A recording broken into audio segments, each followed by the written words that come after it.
So this is episode 7 of the Punisher Netflix season series 1, and we've now got an episode called Crosshairs.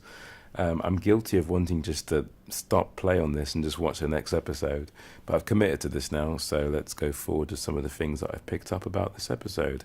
It centers a lot on Lewis, who is the now deranged veteran who has committed murder and is been giving he's sitting down next to his father being told about how he should change up his game to go on with his life. It seems that he's actually going to become some kind of a terrorist. There's not really a through line as to how he's going to be connected to Frank, but I'm thinking at some point Frank's going to have to tussle with him. Russo is quite cold. He's cold-bloodedly killed the guy who is no longer needed by the organization that he runs. It's not quite clear what that organization wants. They were using heroin as a way of making money, but for what? It was alluded that they were doing it for a bigger, grandiose scheme, which Micro had figured out, but they haven't really returned to as a plot. So that's a little bit frustrating. But I guess the main thrust of the show is really down to our heroes finding out that Agent Russo is not so easy to kill, because that sniper bullet that was set off by the Punisher has ricocheted into nothingness. He's going to be a much more tougher guy to kill as our Agent Russo and Agent Orange. What else do we have?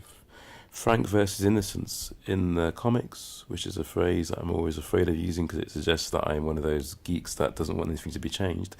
In the comics, Frank doesn't necessarily have the ability to kill people who have done nothing wrong, which is a good thing because he's an anti-hero. But yeah, he's escaping this big mission that he has to actually infiltrate the bad guy's lair, and he comes across a soldier and he's forced to gun the guy down. He doesn't actually kill him, but it is actually a good nod towards Frank's idealism or structure, his black and white philosophy coming to fore there.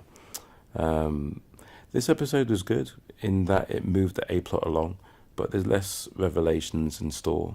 Medini finding the bug in her office is a small increment towards her maybe finding out that the powers that be aren't as good as they were supposedly are, and maybe her boss Hernandez is going to be implicated in some way, but that would be very far-fetched. But I'd like to see her at some point becoming an ally to Frank.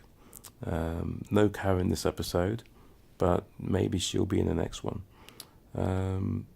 I think that's all I really have to say, really. I'm just eager to get on with the next episode, and hopefully there'll be something more meaty to get into in terms of character.